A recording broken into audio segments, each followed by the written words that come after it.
Okay, Tony Mormino here at the AHR Expo in Orlando 2025, here in the Fellows booth. And I got Jason here with me today. Jason, what is up? Tony, good to see you. Congratulations again on your award. Thank you very much. I appreciate it. It was a total shock to me, and I'm grateful to be here. This is day 3 of the show. I wish they'd keep it open a few more days because I love it. It's so cool. It's just like a content creator's paradise. So I'm super excited to come see your booth. I love your products. I love the booth. It's amazing. We're going to talk about some of the products you have going on here. So for someone who's not familiar with Fellows, in terms of what we're going to look at today, I think of them as fan filter products. Yep. Is that correct? Yep, that's a correct way to assess it. Yeah. With a twist, because you've got the controls and the monitoring of the, we're going to talk about that too, which really what sets you apart, I think. In addition to a lot of other things like the beauty of the product and the aesthetics of it. So. Exactly. Yep. All right. So what do we want to start? Well, we can start right here, right Okay. in front of us. So above us is our AR1. So this is one of the fan filter air purifiers we're talking about.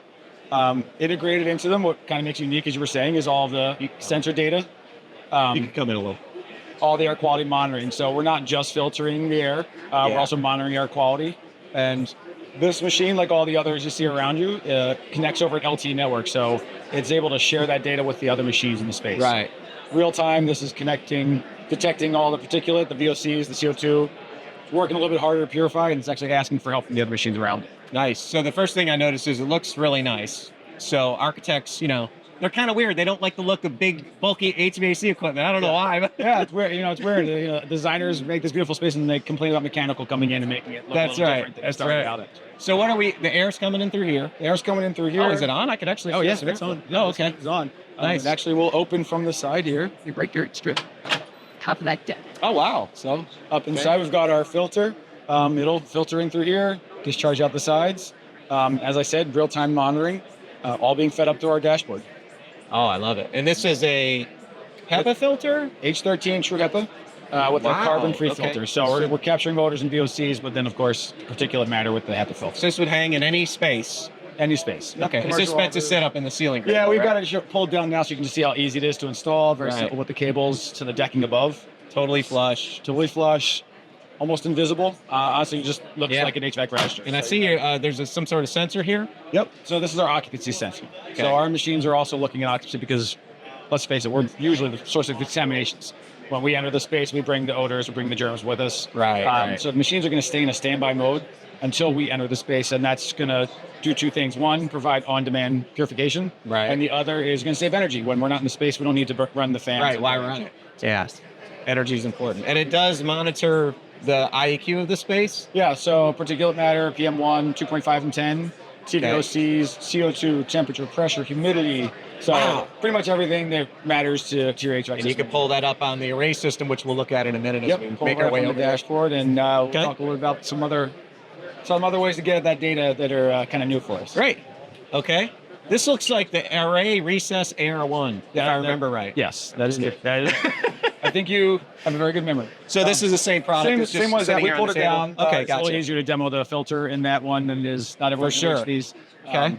But above us here, we've got our UV unit, and above you, behind you, is the it's the AR2. So it's basically just double the capacity of this. Got it. Okay. So let's see here. Were you able to get any of that? Laura's our camera person today. She's doing a great job. Look at that. You can follow me around the rest of the show. You're doing such a good job. I'll steal you away. Okay, I'm going to get out of the way and let you talk about this so you can get that in the shot. Yeah, so another one of our air purifiers, again, similar technology, the HEPA filters with carbon-free filter. Same sensor technology as before, connected, just a variety of different products to fit the needs of the space. So this one's a simple plug-and purify installation, whereas these are more of a more design and spec situation. So you just put this in a space, plug it in, you're good to go. You're good. Yep. I like that. So, okay. I think I have a couple of those in my office that I'm going to be plugging in soon. So similar this looks really nice. Yeah, similar. Thank you. So the one you saw on the stand there, those machines can be converted, so they can either be a wall mount version or freestanding versions. And I don't know if you can get that in the shot, but above us is our AC2. This is our ceiling hang unit. So whereas we had some other units that would be good for recess into the drop ceiling, this is something you'd find in an open ceiling concept. I love it. So you had some of these in your showroom in Chicago when we were there for the AHR. So last year we got to go to your showroom. You had a great party, and we had some of these, and they look so nice, just lined up and multicolor. You can get multiple colors. There's a black one behind you, and those, especially when you have that, open concept, they just kind of disappear into the space. And that's, to your point before about the design of it, that's the goal. Is we don't want to stick out like a sore thumb. We just want to blend. They look so nice. It's almost like a piece of art you hang in the space, honestly. A lot of effort went into the design, so yeah. Let's look at. Can we go look at the inside of that? Do you want to talk real quick before we move on? No. Let's talk. Yeah. Let's talk real slow. Let's talk a lot about this because this is good stuff. Yeah. So what you see, 2 units here. On the left is our signal. So this is all the sensor technology I talked about before. Pulled out in just as a monitoring tool. So you can place this in, plug it in, and you've got all the monitoring that the other machines have, just monitoring only. So no remediation, but it's a great way to learn more about your space. And then next to it is our lookout. So this is a display module that you would put probably in a conference room. So if we were in a conference room, we'd put these air purifiers in. We're able to see real-time air quality data in that space. Wow, I can actually also put all the machines into quiet mode and see my real-time air quality data, a little bit deeper dive. Is this monitoring right now? This is real-time in this space. How's the IAQ here in the show? Right now it's pretty good. Right. The difference is most people have gone because it's Wednesday. Right. The CO2 has been creeping up pretty quickly, right around 10 o'clock in the morning. But right now we're so 794. It's not too bad. Not too bad. Our TVOCs are pretty well under control, and the PM 2.5 is within reason there, and everything's looking pretty good actually. Well, you got all these filters running here. Yeah, we're in a good little clean bubble. If we move this a foot over, it might be. It could be a different story. Catastrophe, but. Nice, and this you can hook up online. You can see them online. Yeah, so there's a dashboard that we can. Yeah. We're going to flip around the other side and see. Oh, great! This is just a great way to visualize it in space. Now, is this? I call it a puck, but is this inside the products built into the products? Yeah. So all those sensors that are in here are in those. Or you could have these standalone wherever you want. Yeah. Okay. We call them pucks too because they look like pucks. Maybe that's where I got the name. Yeah, it was probably our influence. Your brilliant marketing teams. That's what's happening here. So choose that. Awesome. Well, want to look at? Yeah. You want to. Whichever way has a clearer path. Okay, there's some people there, so why don't we go this way? What do you think, Laura? Watch your step. I like your padded wood grain padded floor here. Yeah, simulation floor. The extra padding was well worth the investment, right? So if you love your folks, get the padding. Yeah, exactly. We mentioned before kind of visualizing the data. So we do have our dashboard here. Let me make sure I'm in the right screen. Laura, why don't you come around here? I'll get out of the way so the viewers could see. I want them to see this because this is really cool. There we go. You tell me. There's been enough Tony on the screen. So. Is that perfect. Yeah, it's great. Okay, great. Quick. So this is our viewpoint dashboard. So all the air quality data we've been collecting with our air purifiers is being fed back over our LTE system into this dashboard. So we can see those key air quality points that we were just seeing on the other screen. You can see pretty clearly when there's occupancy, there's poor air quality, and we can drill down kind of within that to see the individual trigger points, whether it's PM 2.5, TVOCs. What I think is probably most interesting to people we've talked to has been the overlay of the occupancy. So we're seeing occupancy in the space, and you can see the air quality. As soon as the occupancy, people are empty, the space is empty, air quality rebounds. So it's been really interesting to see that we are the source of that contamination. We know we're the source of the CO2, but also a lot of those TVOCs are coming off of us. Coming off of people. The food we're bringing in, the cologne, the perfumes, the shampoo, all those things are VOCs. And not all odors are good, but the system just recognizes it, and it's pretty clear cut. Jason, talk about this, because when you were on the podcast, you had a great point of, we pay a lot of attention to what we drink and the cleanliness of that, but we consume a lot more air. Can you talk about the numbers? Like, I think you had the air in terms of gallons or something? Yeah, so there's like 3,000 gallons a day of air that you breathe, but so you drink what, like 8 cups of water a day, and you eat, take 20,000 breaths. Thank you. I'm getting notes from them. Line. Thank you. Line. But and we've been doing a lot of that. But we don't pay as much attention to it, exactly. Even though we breathe so much more than we drink. And we don't have the control over it either, right? We get to choose what we eat, and we get to choose what we drink, but when we come to the office or we go to a store, we don't get to choose what we breathe. Right. And that's been, something we've learned pretty much the hard way throughout the last several years, that there's not always good things in the air around us, and they can affect our health and our wellness. For sure. So this kind of lets you take control of it and just visualize it and be more aware of what's going on in your space. I love it. That's excellent. Looks like these guys have moved. Can we look at the inside of this? Yeah. Oh, did you have more to see here? Well, I was just going to kind of talk a little bit about Please, go for this it. last Yeah. piece. So You're doing great. if you have a BMS system today, chances are you don't want to know the dashboard. Our dashboard is beautiful, we get that, but we also understand that you probably just want to punch into your already system. So coming soon, very soon actually, this is the array relay. So this is our backnet gateway. So all the data points that our air purifiers and our monitors are collecting are going to be downloaded and fed right into the BMS system. Nice. So two things that are great about this. One is just allows you to have a single point of information.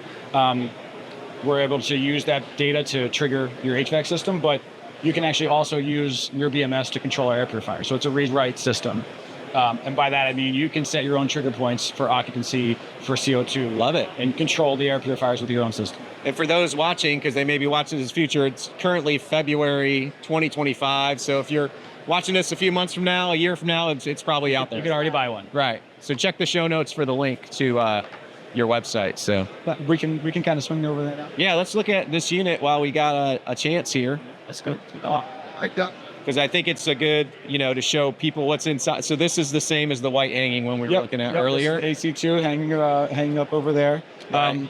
So air comes in here. Air's coming in the bottom, going out the side. So the point is to create a bit of a convection. Oh, nice. Around the room. Okay. The design here, the gull-wing door, right? The design here is to make it very simple to change filters. So these are going to be up on the ladder. Oh, I just locked it instead of unlocking it. Yeah, I got you. So very simple. But again, our pre-filter and our carbon capturing the odors and VOCs, and inside that true HEPA HVAC filter. What a great combo. Industrial filters. Yeah. And Are these special? Did you guys have these designed specially for your product? Or They are, is yeah. And we went 360-degree intake so that we can get more efficiencies out of it. Costs a lot of money to get that design, I'm sure. Yeah. Well, we spared no expense making it as good as we could, because really, For sure, yeah. where you get it back is in the efficiencies. The energy gotcha. draw on these is about 1.5 amps. Oh my gosh. And that's on the highest fan speed. So everyday average running, it's going to barely use any energy. And You've got all kinds of different controls here. Now you can set this to maintain a specific level of whatever it's like, if a CO2 level, or explain that to me. How would you typically set it up? So the simplest way to do it is leave it in auto mode. And that's where our system is going to monitor the air quality, whether it's the PM 2.5, the TVOCs, or the CO2 and occupancy. And based on the brains inside, it's going to adjust the fan speeds as needed. Yeah. That's where I was mentioning the BMS. You could set your own trigger points if you choose. But that's the simplest way of doing it. The machine will just be smart enough to know what's best for the environment. But as you can tell, there's buttons on here, there's buttons on the dashboard. You can force it into whatever fan speed you want to get that extra equivalent air change. Yeah. And if you want to shut it off, you need a quiet mode. Not that you can hardly hear them. They're really loud, so. Right there. Quiet mode, turn off. If you put it in your podcast office, like I'm going to have one of your, probably one of your floor ones in my office. Exactly. So I'm looking forward to that. So awesome. Well, this is great.